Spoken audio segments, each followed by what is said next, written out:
हाथ में नहीं है, आपके हाथ में है बस ईमानदारी से पढ़ाई करना और पेपर देना। बाकी सब चीज़ के लिए हम लोग हैं, टेंशन नहीं लेना है और आप लोग का पेपर अच्छा जाएगा क्योंकि ईमानदारी से लोग मेहनत में इंटरेस्ट हो। उसमें ऐसा नहीं कि बगल वाला के लड़का इंजीनियरिंग करे चले गए तो हम जाए। आपका जिसमें इंटरेस्ट है उसमें जाइए, तभी आप सक्सेसफुल हो पाएंगे। किसी के सबके लिए अप्लाई होता है।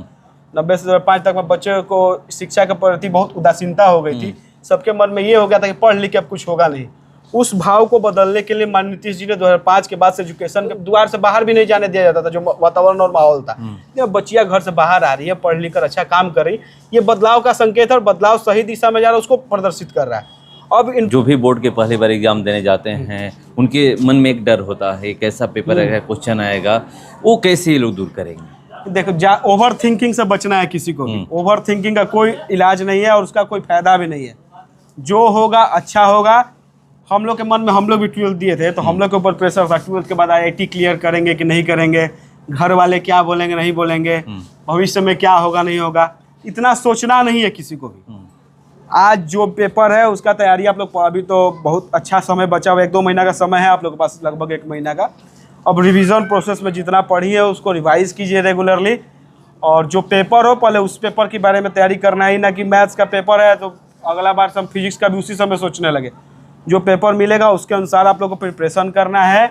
ओवर थिंकिंग से बचना है कि क्या होगा नहीं होगा, वो छोड़ दीजिए। वो आपके हाथ में नहीं है ना मेरे हाथ में, आपके हाथ में है बढ़िया से मेहनत करके पेपर को लिख देना। बाकी परिणाम और जो होगा, कुछ अलग फैक्टर्स भी काम करते हैं, वो आपके हाथ में नहीं है। आपके हाथ में है बस ईमानदारी से पढ़ाई करना और पेपर देना। बाकी सब चीज़ के लिए हम लोग हैं, टेंशन नहीं लेना है और आप लोग का पेपर अच्छा जाएगा क्योंकि ईमानदारी से लोग मेहनत। नंबर कम आता है तो बच्चे स्ट्रेस ले लेते हैं, गलत कदम उठाते हैं, उनके लिए गलत कदम उठाने का तो मैंने चांस ही नहीं, इसका तो कोई स्थान ही नहीं है। ये कोई इंड नहीं ना है। हम लोग के साथ बहुत से ऐसे बच्चे हैं जो 12th में घिंच घाच के पास किए थे 33-40% वाले, बाद में चल के UPSC क्लियर करके IAS बने हुए। तो इस सब चीज़ से नहीं है, हर चीज़ के बाद आपको मौका मिलेगा। ये आखिरी पैदान नहीं है, इसके बाद भी बहुत सारा पढ़ाई फ्रेश स्टार्ट कर सकते हैं। लेकिन इसका मतलब ये नहीं कि इसको लाइटली भी ले लेना है। जितना क्षमता है उतना पढ़िए, ईमानदारी से पढ़िए। बहुत ऑप्शन मिलेंगे, बहुत करियर ऑप्शन आपको मिलेंगे। कहीं किसी को भी प्रेशर नहीं लेना है। 12th में आ गई 60% तो अब हम क्या करब, ये सब बात नहीं सोचे के। ईमानदारी से पढ़े के बाद जितना क्षमता बा ओकरा अनुसार ईमानदारी से मेहनत करे के बाद अपन 100% देवे के बाद। ई ना कि पहलवा 8 घंटा पढ़ता है तो हम 10 घंटा पढ़ब, कोनो जरूरी नहीं है। अगर राउर पढ़ाई, आप लोग का पढ़ाई 5 घंटे में ही पूरा हो जा रहा है तो काहे लिए 8 घंटा पढ़ेंगे? आप 3 घंटा किसी और काम में यूज कीजिए। किसी का देखा देखी कॉपी नहीं करना है।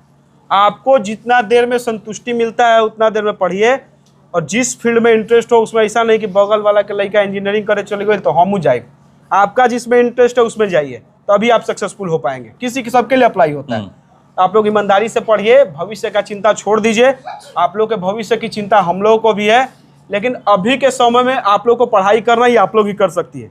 उसको ईमानदारी से पढ़ाई कीजिए बाबू, तुम लोग भी ईमानदारी से पढ़ाई करो। बस एग्जामिनेशन ईमानदारी से दो, बाकी सब कुछ छोड़ दो, बाकी हम लोग देखेंगे। एक आखिरी सवाल, UPSC की बात करी कि पहले ही यहीं से पढ़ के लोग UPSC क्लियर किए हुए, IAS IPS बने हुए, अब क्यों नहीं बन रहे? कैसे बनेंगे? क्या शाहपुर में कैसे ये बदलाव करिएगा कि यहीं के बच्चे जो पढ़ रहे हैं? देखिए, हम बताते हैं 90 से लेके 2005 वाला जो दौर था, इसमें हर एक चीज बिहार से खत्म हो गया था, रिजॉर्ट हो गया था, खत्म हो गया था। उस समय के जो शिक्षक थे और जो विद्यालय का जो डेकोरम हुआ करता था, जो क्वालिटी ऑफ एजुकेशन उस समय था, 90 से पहले वाले हम बात कर रहे हैं, 90 से 5 तक वो लगभग खत्म हो चुका था, चरमरा चुका था। उसमें जो जनरेशन खराब हुआ उसी का इफेक्ट अभी तक हम लोग झेल रहे हैं। नहीं तो गांव घर से बच्चे पढ़ के फिर पटना में, आरा में पढ़ के UPSC उस समय क्लियर कर लिया करते थे। तो धीरे धीरे क्वालिटी में डिग्रेड हुआ। हम हमेशा शुरू से कहे एजुकेशन में हमेशा क्वालिटेटिव अप्रोच को फॉलो करना है। माननीय नीतीश जी ने 2005 के बाद से एक बदलाव शुरू किया, जो बीच में एक ट्रेंड खत्म हो गया था विद्यालय जाने वाला।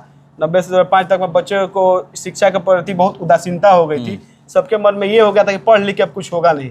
उस भाव को बदलने के लिए माननीय नीतीश जी ने 2005 के बाद से एजुकेशन के फील्ड में बहुत रिफॉर्मेटरी चेंजेस लाए, बहुत अच्छे रिफॉर्म लेकर आए।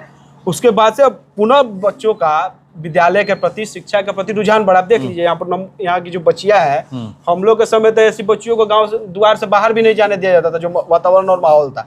जब बच्चियां घर से बाहर आ रही है, पढ़ लिख कर अच्छा काम कर रही, ये बदलाव का संकेत है और बदलाव सही दिशा में जा रहा है, उसको प्रदर्शित कर रहा है। अब इन बच्चियों को एक नए लेवल में लेकर जाना हमारी प्राथमिकता है। नई एजुकेशन पॉलिसी हम लोग लॉन्च करने वाले हैं। क्वालिटी एजुकेशन इनको इनके क्षेत्र में मिले, जिससे इनको संघर्ष ना करना पड़े। इन तमाम चीज़ों को हम लोग क्षेत्र में व्यवस्थित करने वाले हैं। शाहपुर में वो 5 साल में दिखेगा ये पूरा पूर्ण रूप बदलाव। से हम लोग तो खुद इस क्वालिटी एजुकेशन की जो बात मार कर को रहे हैं। झेले हुए हैं। हाँ। हम लोग जानते हैं क्या क्या समस्याएं कहाँ कहाँ आती है।